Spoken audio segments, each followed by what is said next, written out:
Ibra di testa, Tonali, gol! Sandro! Meritato! Sandro! Gol! Hello everyone and welcome to another episode of the SempreMilan podcast. I'm your host, Ollie Fisher96.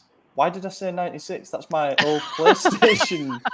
Oh no, it's on my Instagram, I think. That's staying in. I think it's because I saw Torgrew45 and decided to add my number on there, but there you go, AJ. Well, I'm Torgrew45, which isn't my Instagram, but yeah, I'm here. And we got Madison. Yeah, I don't know what my Instagram is. Probably Edward Toth, but Edward__Toth. And we have Steph. See, like how smooth that was? That was good.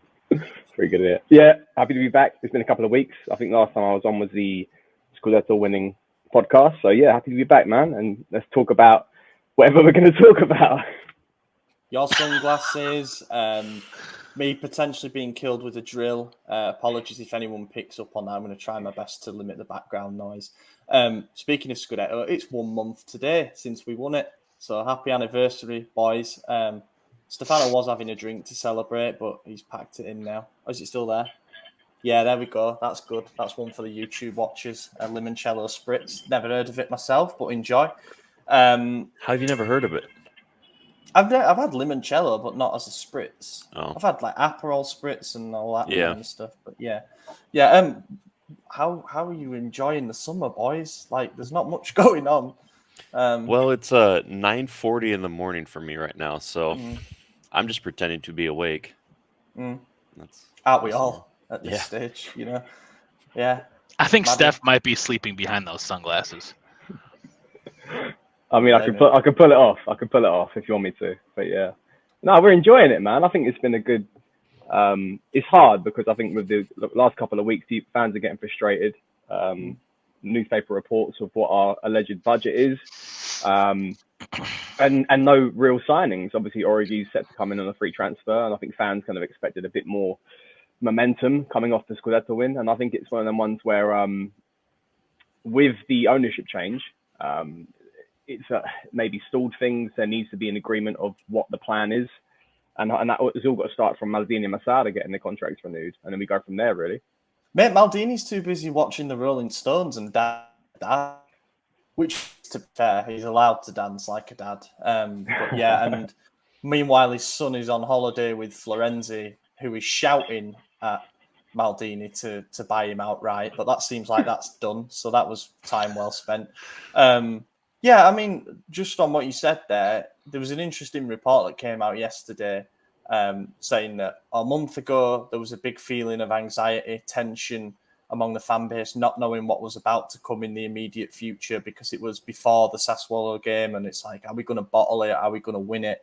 But we all went into it thinking we've got belief in the players, in the management, in the club as a whole, and that will get us through in the end. And yet here we are a month on with those same feelings of uncertainty. And you know, I think there is a point to that. You know, we're all feeling a little bit like, and you can correct me if you feel in a different way, we might be losing some of the momentum from winning the Scudetto, or is it still too early to tell?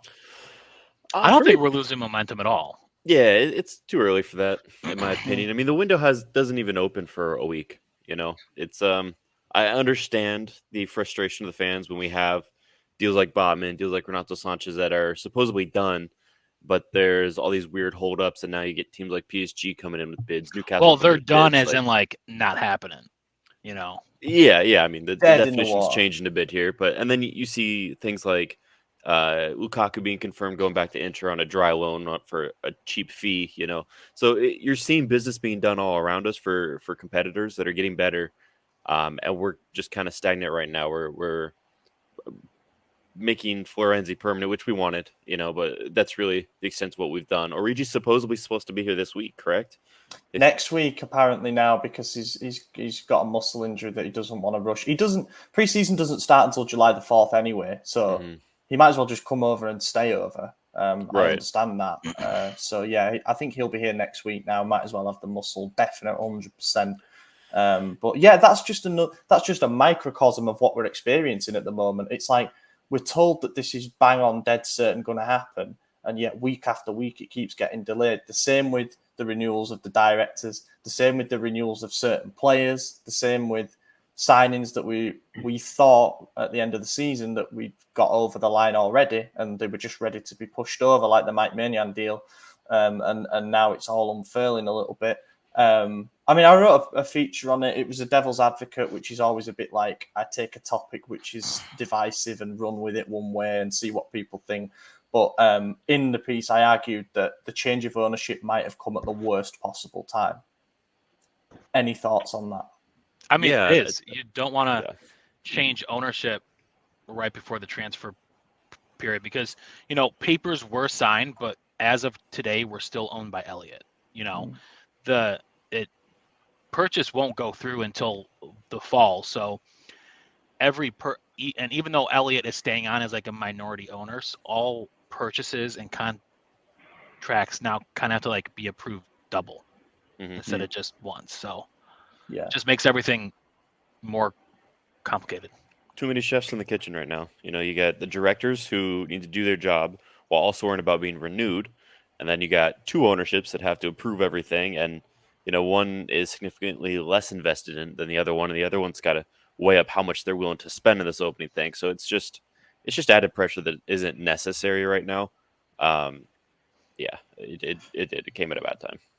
Yeah, I think if Maldini and Masada's contracts were still going for, say if they weren't expiring this month, would it be less of an issue? Yeah, it would have been, because obviously they had been feel more secure, even if ownership changed over. But it's just like I'm saying, it's one more thing you have to get sorted out in this month.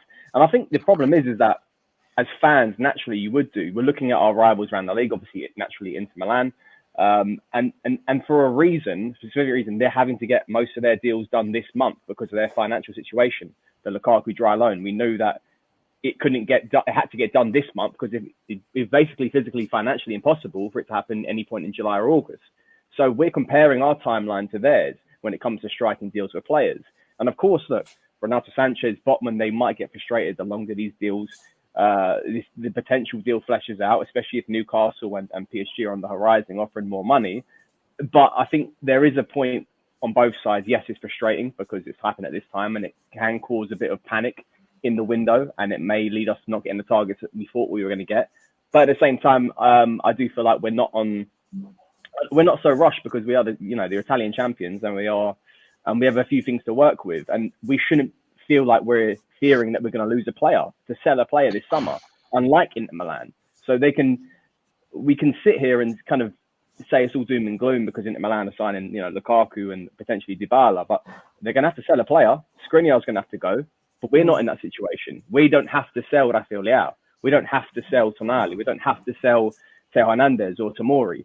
We're fine, and we can still spend 50 mil, even if it's the alleged money that's being sold. So it's a bit annoying with the ownership thing, but it has to happen at some time. And also, I think it can't happen during the point of the season because it can, take away the attention on, what's happening on the pitch, the players, the coach, the money that's been spent in the previous window as well. What the Elliott want to say with that? Well, we just spent, 100 million euros. Are you going to take that on? It makes things much more complicated. So it's kind of like a double-edged sword when the transaction is done, but naturally it should happen at the start, before the start of a summer window, because the new ownership has to invest. But, it's quite funny that the reports initially started getting leaked back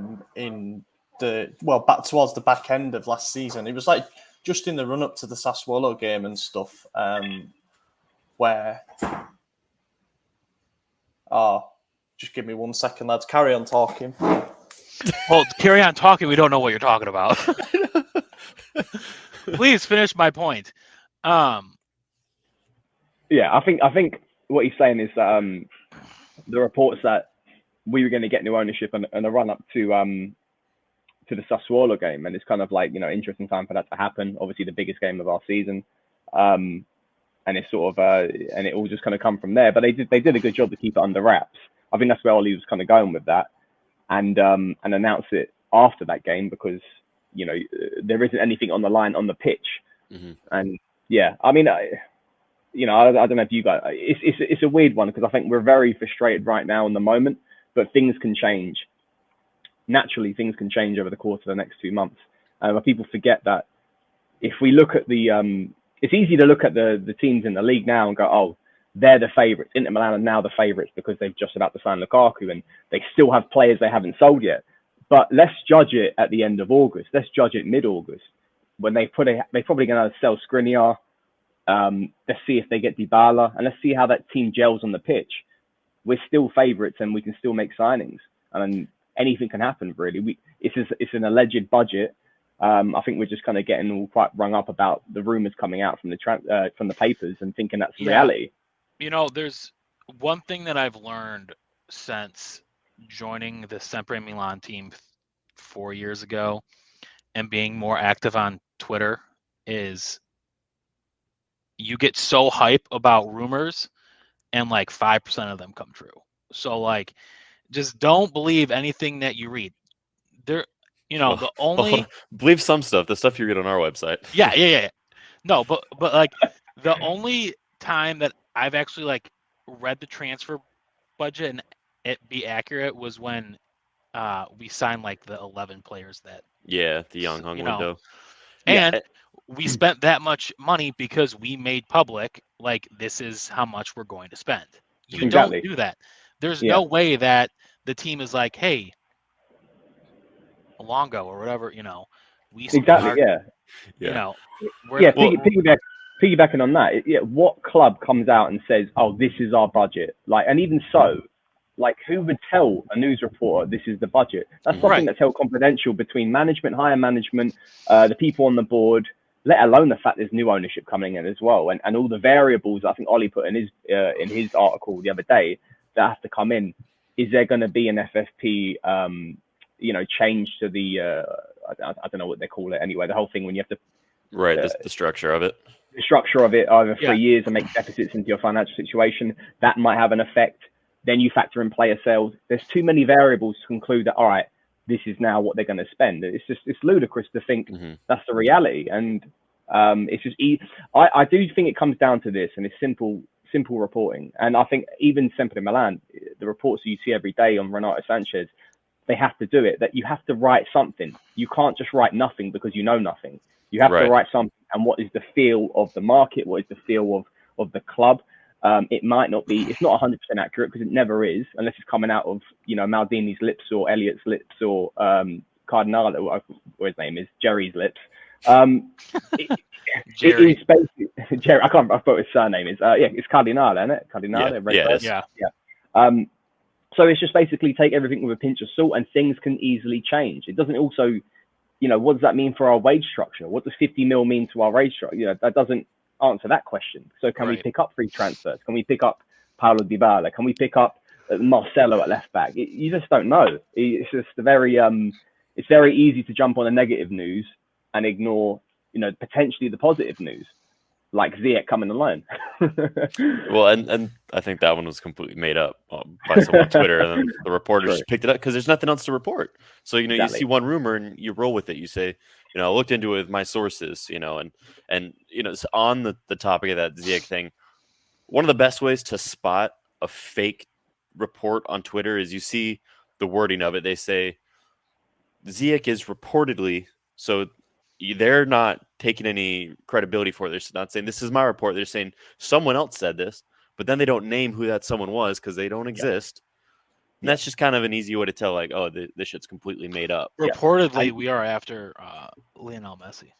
Right, reportedly by someone else, not me. Yeah. But like that's literally Twitter clickbait, because then the name itself of the player brings music to supporters like our eyes, and it says, all right, I'm gonna like this because even the thought of it, the imagination of this player joining our club is something that I like. So I'll like the tweet, gives you good feedback, and it just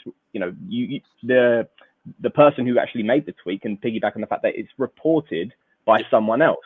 So if you've got any problems with the outcome of it, go speak to, I don't know, like Longo. Yeah, exactly. Poor guy is getting ripped. But yeah, it's a difficult time because you just can't. You want to go on Twitter and see some good news. Of course you do. You want to see signings because at this point there is no way. There's no games to watch on the pitch, so all you have to work with is signings and activity in the market, renewals. patience, I guess, is the right word to look at it. We need to be patient of whatever's going to happen. Supposedly this weekend, that Maldini Masada's contract renewals will be announced. So that's a starting point. We can only start from there. And there's obviously a lot of work to be done in these sort of 2 months and a bit. But, we have to have faith on what's brought us here in the whole time, which is that management has the finger on the pulse, knows what to do, and can continue this summer. But Ollie's back. Yeah, We'll go back to what you were saying. I got cut off there. Ollie, you were mentioning something about Sassuolo and before that game. Yeah, it kind of distracted us from the end of the season to an extent because the takeover rumours came out in the build-up to that game. And I think that might have, in a way, taken the full light of pressure, the full, media attention away from the players going up to that game. But now it's become almost an unnecessary, I don't want to say an unnecessary evil, but the majority of speculation that's out there at the moment regarding the takeover, regarding how much money we're going to have, regarding how slow things are, about disagreements over certain things, it's not good news, is it? There are some reports saying that Maldini and Cardinale are getting on great, and that things are going to start happening soon. But yeah, I mean, in relation to what you said before, I had to duck out there, Steph. We are working under a different timeline to others, and we're working under a different set of circumstances whereby we don't have to sell anybody. Also, Juve put all their chips down in January by going out and getting Vlahovic, and that means they have to basically be net zero in the summer window by the sounds of things. And Inter do have to sell players. They need to make 60 mil of profit. So they're going to sign Lukaku, probably not Dybala as a result. They're going to sign Mkhitaryan on a very cheap deal.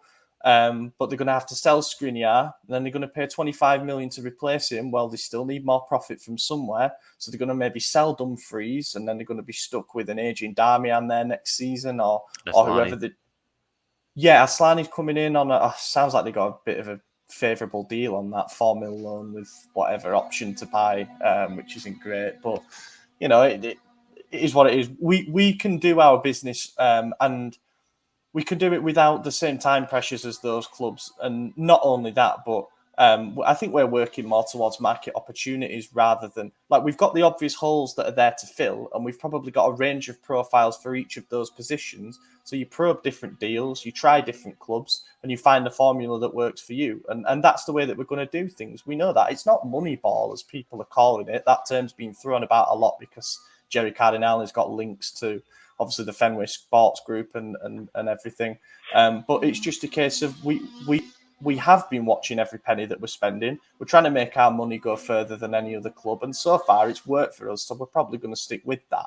It is going to be frustrating because teams like PSG and Newcastle, who are two of the worst clubs to compete against for any transfer, by the way, because Newcastle will throw any money at any player. The problem is they don't have the tradition and the immediate aims that we have to convince a player like Botman. Then you've got PSG, who are still pitching a project, but they're also pitching life in Paris. We want to win the Champions League straight away, and we can give you massive wages. That would probably be tempting to Renato Sanchez. But their squad depth is so deep. It's like, who are you playing over? But it's only really deep in attack. If you look at their defense and their midfield, well, I guess their defense is solid now. But their midfield, it's really Gay and Verratti, and that's it. Everyone else is just kind of who. But the one thing that does seem to be uniting the targets that we're linked with, Botman, Renato Sanchez, Noah Lang, even Zaniolo and De Ketelaere has been mentioned as the one thing that combines them all is that, as per reliable sources, they want to join us over competitors. And that is a big thing. Mm-hmm. Now, it's one thing it's being able to have Maldini on the phone to speak to these players to say, look what we did last season with all these young players that we've developed. We want you to become one of those players. It's a role we need improving. We can offer you this salary. Basically pitch the project to them, and then to say, that sounds great. I've always wanted to play for a historic club like that.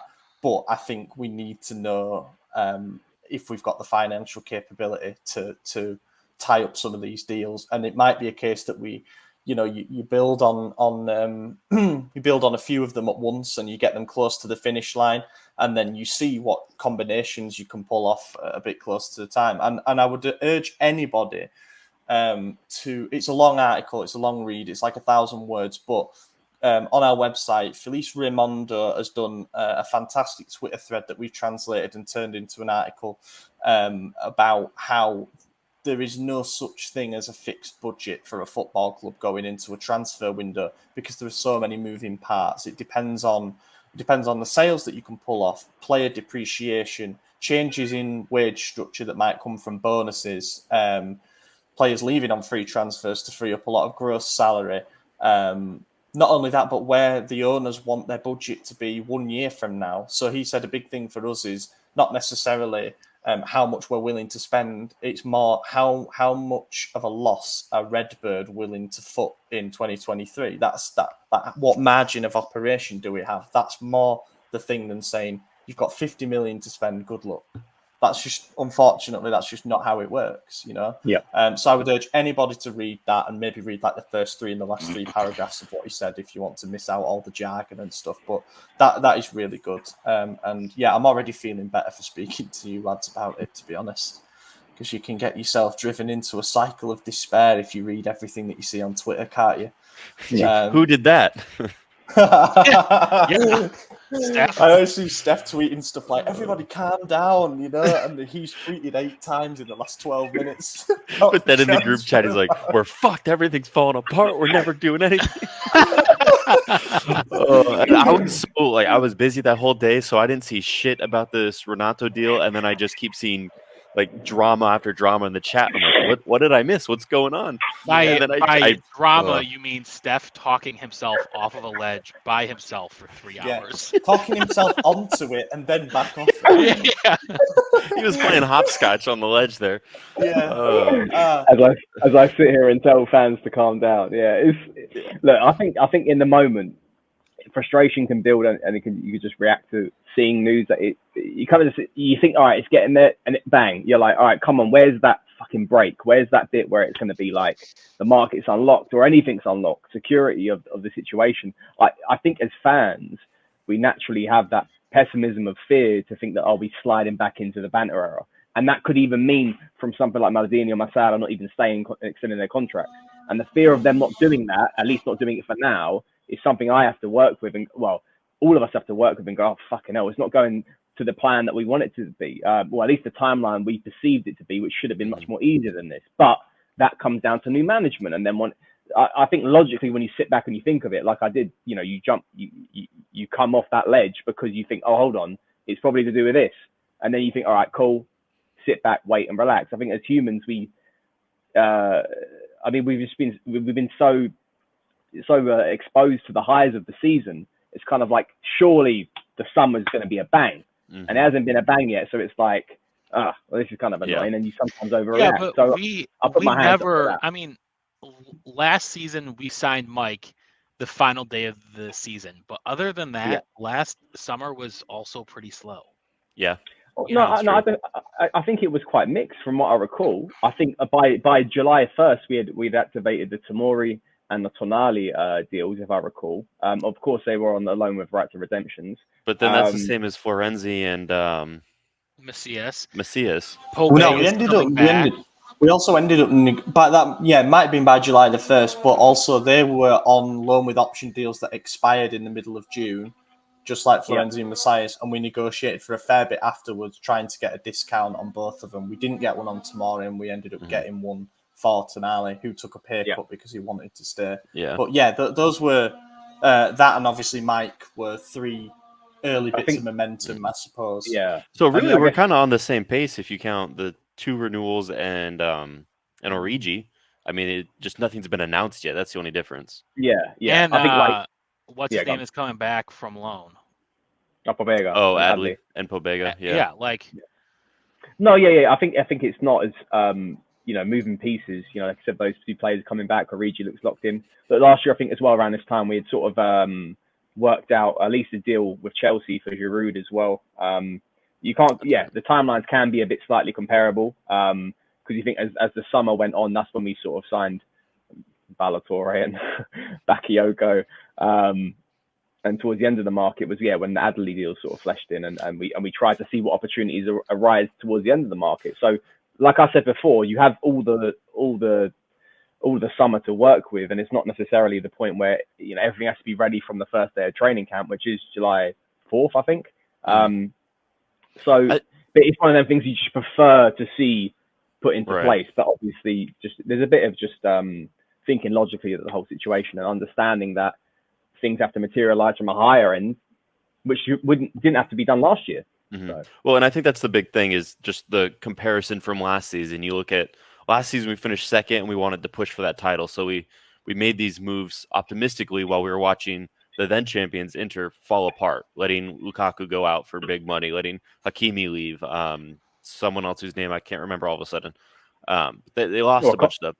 Conte and Ericsson, obviously, around this time. Yeah, and then this season, we're seeing the exact opposite. We're champions. We're not pushing to get better at the moment, or so it seems. Whereas Inter was in second place, and all of a sudden they're bringing in big money Lukaku back. They're making all these moves with Onana, who, in my opinion, is actually worse than Handanovic.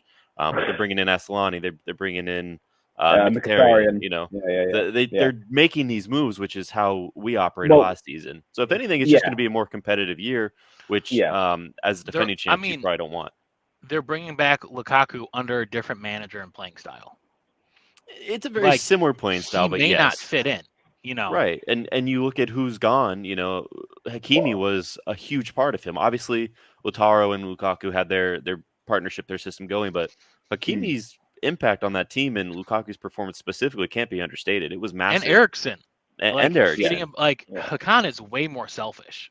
And he's not as good either. So, obviously, look, Hakan had the best season of his life last year. There's no denying that, but he's not going to replicate that again next year. He had that new club. He had that chip on his shoulder, wanted to prove he made the right decision by leaving Milan. He had that anger in him, and then he lost. So it might not be there next season. He might be the Hakan that we know.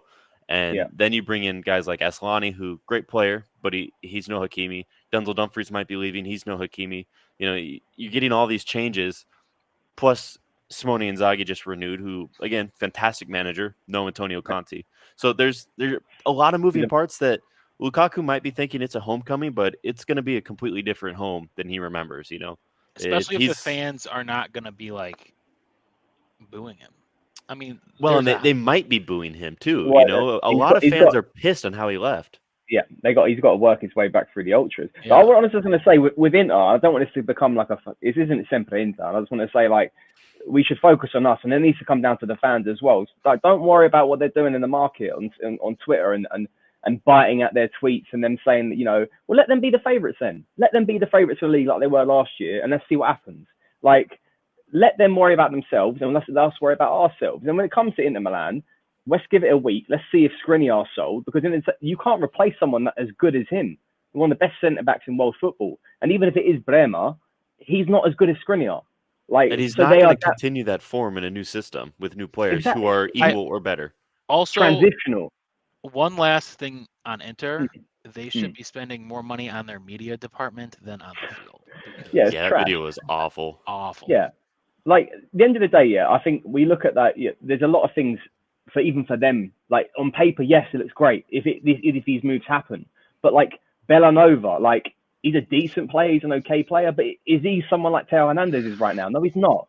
Asllani's a young player, he's good, but he's not going to get into the starting 11. He's a rotational player. Mkhitaryan, yes, they're adding to their depth and fleshing that out because that was something they had an issue with when, say, Brozovic got injured. But I'm not really looking at going with fear. And Lukaku can come back if he wants, but he's not playing against Romagnoli anymore. He's playing against. And they lost Perisic already. By the way, and they lost Perisic. They're probably their best player is a confidence player. If the manager has confidence in him, he's going to be playing well. If not, at Arsenal and United, he just didn't do anything. And the last thing I'll say about Inter and Lukaku is that they can take that. They can take this dry loan, which is a good deal, a fantastic deal, a dry loan, because they don't have to commit anything into the future. And what are they going to do next summer? What financially are they going to do to buy him out right next summer? Because also, it's a dry loan, but it's not a free loan. It's 8 million. Plus, apparently, salary is 8 million. I've not seen how much Chelsea are going to pay of that. But because it's not a 2-year or more deal, there's no growth decrease, so double his salary payments. So it could end up costing them by my reckoning, in the region of 24 million for that. So the Like 8 mil is just- the reduced and because just his for a overall year. is 12. Yeah, You know, he Just for a makes year. 12 mil Just for a at They're year. just Chelsea. throwing it away. and but- they're paying 8 mil of it. So It's a much better deal for Inter than it is Chelsea, though. I mean, you look at the amortization of it. They got him for 115 mil. This will be 2 years into his contract. Take the amortization. 10 mil is not a whole lot of that. It's not covering one season. Of course, AJ. Look, of course, it does. Yeah, it's a fantastic deal for Inter. But I look to a club making deals for the long-term future, and Inter have not done any of that in the last 2 years. Can They we can stop you're talking about plugging up. Inter Milan? No, yes, sir. One more thing about it. No more. let's talk No to more. go back onto the Well, left. one more just to come continue on. with what Steph's saying, because Jesus. I agree with Steph here, but I also think that there's a very good chance we see the exact same Lukaku saga next summer as well. Once this loan's up, I wouldn't be shocked if they get another paid dry loan and the following year do a paid loan with option that they'll activate. That way they're spreading the cost of Lukaku over 4 or 5 seasons for their booking instead of one big sum fee getting him back. I think that's where we're headed. I think that's kind of being discussed in the back doors. I bet Lukaku's going to be like, I want to go to Real Madrid. Wait for Benzema. I don't think Real Madrid's going to want Lukaku.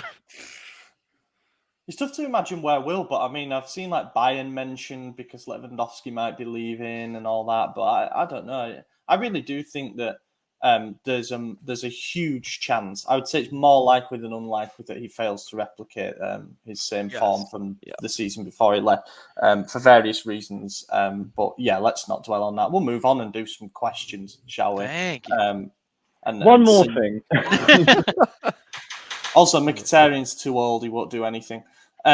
Someone take away his lemon spritzer. Who, Mkhitaryan's? No, Steph's. Who could also look like Mkhitaryan. Just throwing it out there. Mkhanoglu. Don't like that. Lorenzo Salas asks, who is the one signing that would have the most impact? And that is an open question. Charles. So I'd be tempted to say Mbappe on that. Make a pretty big impact. I'm going to agree with Steph. Yeah, realistic signing. Realistic. Yeah. I think it's going to be Origi. I think that's what we've been missing the most was a real mobile striker with some speed to him, and I think we did great without one, but we need it. So, well, I also got this bet with Madison that I'm really banking on 20 goals Origi here. I would agree with you. I would agree with you in the point where I think we do need a more mobile striker. But look, you are the biggest. Like me, you're AJ. You're the biggest person to say we need someone for in right wing, like that. What else have I said about Origi though? That you can shut up. Okay, I feel like you're drinking the lemon spritz with that sort, man. No, we need someone, and it's clearly evident. Like today, we're playing with like 10 men. We haven't got a right winger, or even someone that can play at the cam. We need someone. Whoever's coming in with great quality is going to be the most important player. It's simple for me. And if it's Charles, it's someone else. If it's like even if it's Asensio, that will be the biggest sign because we need something to take the load off Leao. Yeah, take the load off Leao. I agree with that. Absolutely, important to create, and also because that even gives him not saying I want him to get signed for as much money as possible. That gives him the power to be like, look, without me, this attack is dead. So you need someone else to come in and be like, all right, I'm offering something. I can contribute, 10 to 15 goals and assists per season. So. It's an additional convincing factor as well, isn't it, to say to him, "Oh, don't worry, help's on the way. Like we are serious." Exactly. Charles would be big. I think for a number of reasons. Obviously, he's 21. He's very talented. Champions League experience. Has won trophies, albeit with Club Bruges. So some discrepancy about the levels there. But goal scorer. I think he scored 18 goals last season, all comps, which is good. Played predominantly as a 10. Apparently, he never plays wide on the right, so that idea needs to get in the bin. But we do need as well. Also, with the whole with Charles, he's quite as a 10. He's quite not oversized, but he's decently his height, his frame. That allows him to sort of get tall. Yeah, it's the word you're looking for. something I'm not used to, and something is you are, Ollie. Is your height. With Charles, man, for getting those pocket goals, popping up in the area, headers. You see him get a few of them for Club Bruges, but other than that, and especially with Brian Diaz, who's an Oompa Loompa, and then we have like linked with someone like Hamad Traore, who's also quite small. I don't know, something about getting someone who's relatively decently sized, height wise, would be you get those different sort of goals. You get those Adley different as goals. well. I mean, we don't know how much Adley's going to, what we have in mind for him, if he's going to start deeper, further forward, if he's even going to start at all, if we might loan him back out even, there's talk of that. But he's a bigger frame, and I think you can see the mould that we went for last summer when we did that deal with Bordeaux, albeit we had to leave him back on loan for another year. So we were going for somebody who's almost a complete opposite to Brahim in the 10 mould. Someone who can hold their own size-wise. Exactly. And it seems like Adley's specialty is more assists. He got 9 assists and 1 goal, whereas Brahim was probably more the goal scorer at the start. So it was. I think he was trying to find a bit of yin and yang there. But do we want a Cam that's going to set the tempo of the attack, or do we want the Cam that's going to be like at the end of the moves? I mean, I grew up watching Kaká, who was always at the end of moves, and even he was, a bit of height to him as well. So he'd hop up a few little headers here or there. So it's just one of them ones. So it depends what you want, but that's also if we're gonna go to a 4-3-3. If that's the case, then you might want someone like Hamad Traore or Renato Sanchez. But me, preferably, I like the 4-2-3-1. I like someone who's going to be there at the end of moves, and that's CDK. Here's something I'll throw out to you. If you ask that question to 100 Milan fans, I reckon not even 5 of them would answer that question with Sven Botman. And that then makes you think, because he could be our most expensive signing of the summer, but nobody thinks that he'll make the biggest impact. Might throw a bit of doubt towards that. I don't think our defense is the place that needs the most help. And I agree. That's why. Yeah, but that doesn't mean that Sven Botman wouldn't be the best player we sign. It just means that that's also true, the impact is different. So when you go from a -10 player to a 6 out of 10 player, that's obviously a better impact than going from an 8 player to a 9 player. And I think that's kind of what we're getting. Fair. So I think Botman's still the best move we can make, just given he's 22, he's world-class, Champions League experience, every reason we've said over the last 6 months. But I don't think he's going to have the biggest impact. I will. Can I throw a question in? Obviously, like, imagine if I'm like someone from your Twitter, and I know Ollie's answer because I asked you this morning, but I would like to get AJ and Maddie's one, which is, say if the budget is 50 mil, and the 4 players we've been linked with the most, Botman, Renato, Charles, and Noah Lang. Say you can only sign 2 out of those 4 players. Who would you go for? Charles and Noah Lang. I was going to say the exact opposite. I was still going to go with Botman and Renato. Okay. We both agreed on Renato and Charles, I think, didn't we? Yeah. But maybe there's a bit of wishfulness in there because that's 40 plus potentially 20, and I don't know if you get that for you. The only reason I don't say Charles, maybe and I do think he would be one of the best signs we could make, is just honestly, I've never seen him play a game in my life. I didn't know who he was before the links. Renato I've watched for 5 years now. Botman I've been a big fan of for over a year. And I think they're going to help us. They're who we've been most heavily linked to. I think those are the deals you get done first. I think you get the deals done first with the ones you need the positionally the most improvement with. Mm-hmm.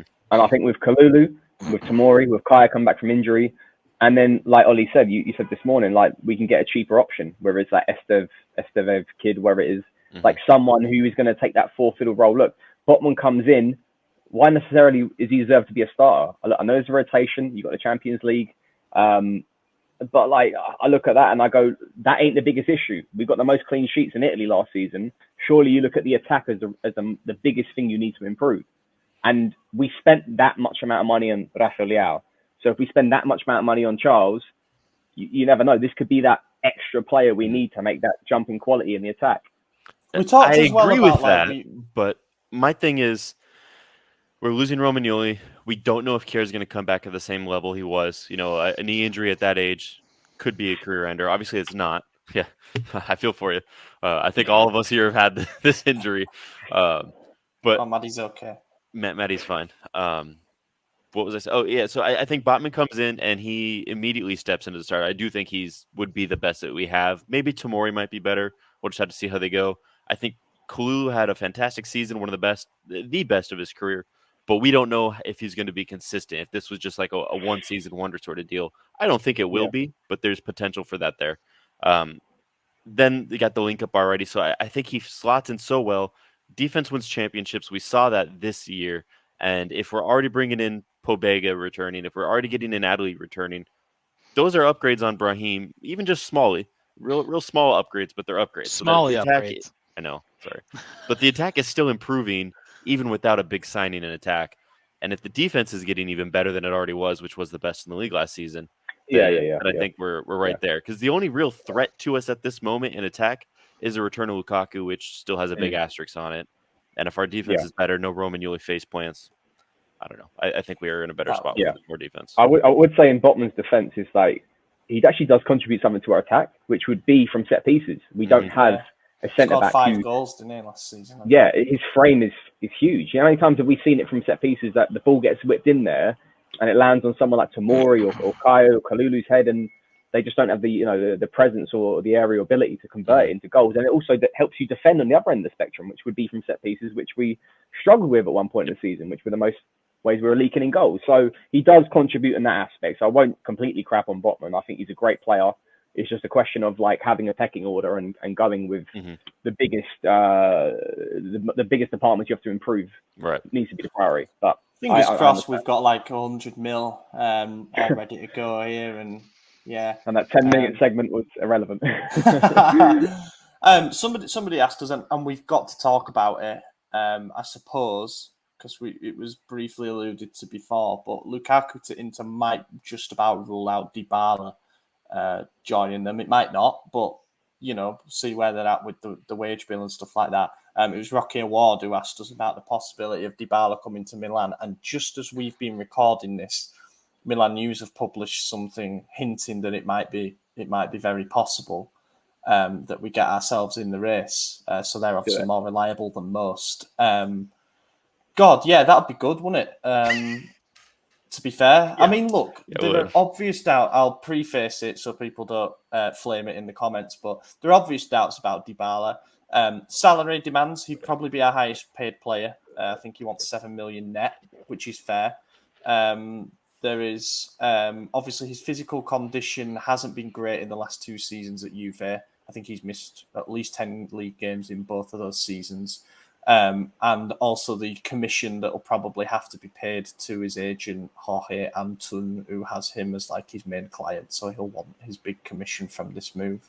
But it is also a free transfer that weakens a rival, takes him away from another rival, is a role that we need, who knows the league. And he's won a lot of trophies. So let me discredit a few of your cons there. The agent fees, that's real. That's one of them. That there's nothing around that. We could try and lower it, but realistically, it's not going to happen. Like you said, star player, it's his only client. This is the move that sets him up. His wages, as in Dybala, I don't think are going to be that high, and here's why. So Juve offered him 7, and he said no, or they offered him a little bit more, I think, and then there was some issues like they went for Vlahovic. The offer that they put forward apparently had a deadline, and then when he was ready to go and accept it, they yanked it off the table. And I think that was because they brought in Vlahovic. And then, from my understanding, is Inter never met that demand of 7 mil either, and obviously that's why there's now that separation. Then you bring in Lukaku, now they just can't, and they were offering 5 or they were offering 6 the whole time. Now Dybala's in a position where he has no club. No one's meeting his demands. He needs a place to go. He's still world class. Now there's the defending champions who need a player in that position. They need him or a player like him, and he needs us just as much as we need that. So there's already that immediate connection. He doesn't have to move too far. Turin's like a 45-minute ride to Milan. And then you bring in the fact that no one else is meeting his wages. We could come in with 6. We could come in with 5.5. And he's kind of backed into a corner, so he might be willing to accept that. Plus, if a guy like Dybala is our highest paid player, is anyone really mad? No. Exactly. No, exactly. And I think you got to compare it slightly to like Shahanoglu's situation last summer. He banked on himself, and he tried to find clubs, found nothing, and then Inter Milan came knocking. Obviously, once Eriksen sort of got the career-threatening injury, so you can have to compare it to that, where sometimes a deal can materialize out of unique situations. And I think, is there something there potentially to be with Dybala? Yeah, I think so. I think we're probably one of the few clubs in the football in world football who would take him. Obviously, a lot of clubs would take him, but realistically take him. And I would take him because he also doesn't interfere with the amount of personnel we have as strikers with Giroud, Ibra, and Origi. He counts as a sort of a false nine, a number 10. If we wanted to sort of switch the game up and attack teams, he could play on the right and sort of cutting on that left, even though he won't be the best defensively. But set piece taker as well. Set piece taker. We need these sort of players, man, and we need that little gem. And I think picking him up just changes the narrative of the talk. Inter Milan are the outright favourite. Picking him up would just make a statement. As long as, and from what I'm reading, yes, the budget might be 50 mil on player signings, but how does that affect our wage structure? And can we sort of fix that in with, depreciation of the player, contracts and that sort of stuff? I think there's some room to fiddle that in, but it's just a question of, I think Inter Milan have to pull away for us to then become the favourites, and then we can sort of take it on our terms. And what new ownership doesn't want a marquee signing? Fly in there. Yeah, it would be a good way to announce themselves. Well, look at every new ownership. Maybe release a New Jersey. How many of those have we had? Yeah, that'd be really nice if we could announce the jersey so we could start spending some money here, fund this transfer market. Yeah, maybe that is what it. Maybe we're waiting to do like a quadruple unveiling of Origi, Dybala, I don't know, Renato and Botman all at once in the new shirt, and it'll be the Fab Four instead of the Magnificent Seven or whatever it was in 2017. I don't know. Just on the wage thing that you mentioned there, as part of that Milan News article, it mentions that the reason that there might be the scope for it is because Redbird want to increase the wage budget from 80 mil to 100 mil. Obviously, we're shedding salaries because Ibra's not going to be on the same wedge. Romagnoli's leaving, Kessi's leaving, and we're not having to pay him what his renewal would have cost. So the wage bill's already been lightened. New signings are going to take that up, don't get me wrong. But I think the main investments will come from abroad so they can have tax relief. And eventually even Cassier or Caldara, Leo Duarte, like there's these little bits that chip away at it, even if Rebic goes, this could be the... And renewals, obviously, yes, renewals reinflate it, but only by that amount because these players are like Leao and stuff are already with the tax relief scheme, which is good. I really hope they don't abolish that, like there's been some talk of. But and I think the internal salary ceiling, which has been reportedly around the 5 million net per season per player mark, with Ibra being the exception. That was an Elliott thing. So maybe Redbird are going to come in and say, if we want quality players, especially forwards, especially the players that win you games actively, we might have to raise that a little bit. They might say to Leao, okay, we'll give you 7. Oh, we'll give you 6.5, and say to Dybala, we're going to give you 6.5 as well. You two are going to be our guys, leading the attack, feeding Origi, Giroud, whoever it might be, and we can all be very happy about our lives. Yeah, and then tell them whoever has the most goal contributions gets an extra 500K.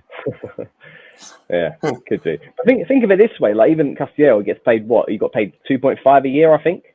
From reflection of the salary perspective, you take away his salary, and that's you pay Tomori $1 million more, and you pay Kalulu $1 million more.